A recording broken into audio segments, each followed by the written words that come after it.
नमस्कार।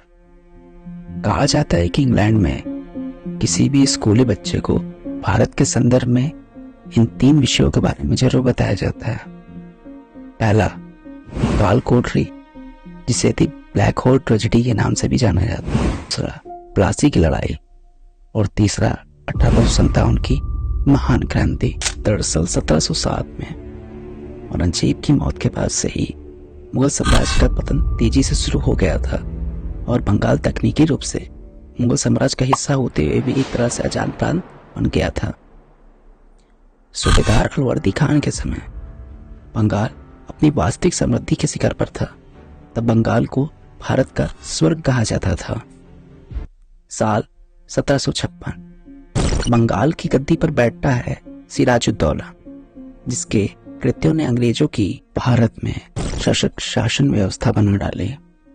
यह बात तब शुरू हुई जब फ्रांसीसी सेना और अंग्रेजी सेना में बंगाल में किलेबंदी की होड़ मची थी। जब ये बात नवाब सिराजुद्दौला को पता चली तो उसने दोनों ही कंपनियों से जवाब मांगा, पर अंग्रेजों के जवाब से नवाब असंतुष्ट हो गया, जिस पर नवाब की सेना ने अंग्रेजी कोठी कहे जाने वाले कलकत्ता फोर्ट विलियम पर धावा बोल दिया, जिससे वहां का गवर्नर जॉन डेक अपने सहयोगी और महिलाओं बच्चों के साथ भागकर हुगली नदी की तरफ बढ़ा। तारीख 20 जून 1756। सिराजुद्दौला ने अब फोर्ट विलियम की मजबूत दीवारों को तोड़कर ध्वस्त कर दिया, जहां बच गए सैनिकों और उनके परिवारों को बंदी बना दिया गया। एस.सी. हिल ने अपनी किताब बंगाल 1857-58 में लिखा है कि सिराजुद्दौला ने फोर्ट विलियम के बीचों बीच अपना दरबार लगाया, जहां उन्होंने घोषणा की कि कलकत्ता का नाम बदलकर अलीनगर रखा जा रहा है।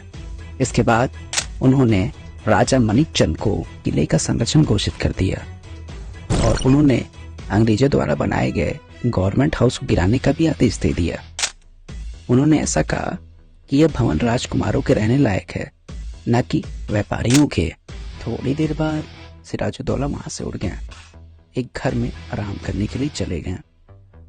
सिहेल ने आगे लिखा है कि नवाब के कुछ सैनिकों ने एक तरह से नियंत्रण लूटपाट शुरू कर दी।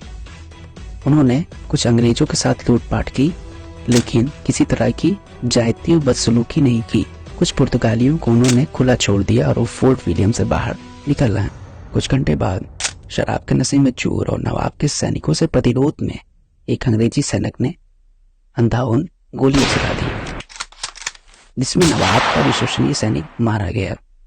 जब ये बात सिराजुद्दौला को पता चली तो उसने फिर दरबार लगाया और वहां उपस्थित लोगों और अपने सैनिकों से पूछा कि यदि हमारे यहाँ के सैनिक ऐसा व्यवहार करते हैं तो अंग्रेजी हुकूमत क्या करती।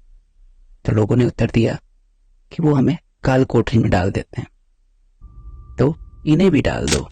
जवाब में नवाब ने कहा, जिसपे आवाज तेज हुई कि नवाब, इतने सारे सैनिक हैं, फिर इनमें से यदि कोई विद्रोह किया तो चाहे आप सभी को कैद कर दें।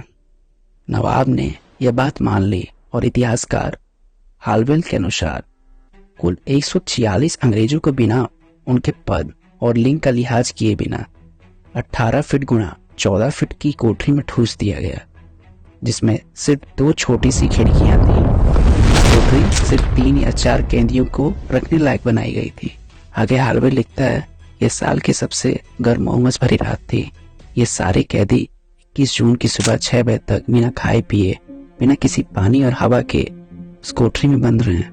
जब सुबह 6 बजे कोठरी का दरवाजा खोला गया तो सिर्फ 23 लोग जिंदा बचे, वो भी सिर्फ उनकी सांसें चल रही थी। इतिहास में इस घटना को द ब्लैक होल ट्रेजेडी के नाम से जानते हैं, जिसे अंग्रेजी इतिहासकारों और अखबारों में बढ़ चढ़ कर बताया गया। ये खबर मद्रास, वर्तमान के चेन्नई शहर पहुंची तो गवर्नर रॉबर्ट क्लाइव को गहरा धक्का लगा और वह अपने थोड़े दिमाग में बंगाल का नवाब को पदहस्त करने की रणनीति करने लगा और सिराजुद्दौला के करीबियों को अपने तरफ खींचने लगा। 20 जून 1757 एक महत्वपूर्ण षड्यंत्र के तहत सिराजुद्दौला को रॉबर्ट क्लाइव ने प्लासी के मैदान में युद्ध के लिए ललकारा, जिसकी चर्चा हम किसी और वीडियो में करेंगे। तो सिराजुद्दौला के सेनापति ने, जो कि मीर जाफर था, क्लाइव के साथ हाथ मिला लिया और सेना ने लड़ने से इनकार कर दिया और रॉबर्ट क्लाइव ने भरे मैदान में सियार प्राप्त कर लिया। ब्लैक होल की घटना का प्रतिशोध क्लाइव ने ले लिया और अपने राज करने के पोषी सपने को भी साकार किया।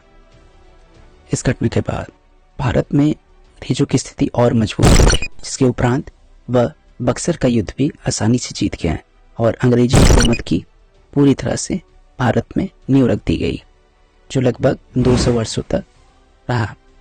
साथियों, इतिहासकार मानते हैं कि यदि सिराजुद्दौला ने ब्लैक होल की घटना नहीं करवाई होती तो अंग्रेजों के पास ऐसी कोई ठोस वजह नहीं थी जो वो सीधे मुकाबला कर सत्ता पाते। आशा करता हूं कि आपको ये वीडियो पसंद आई हो।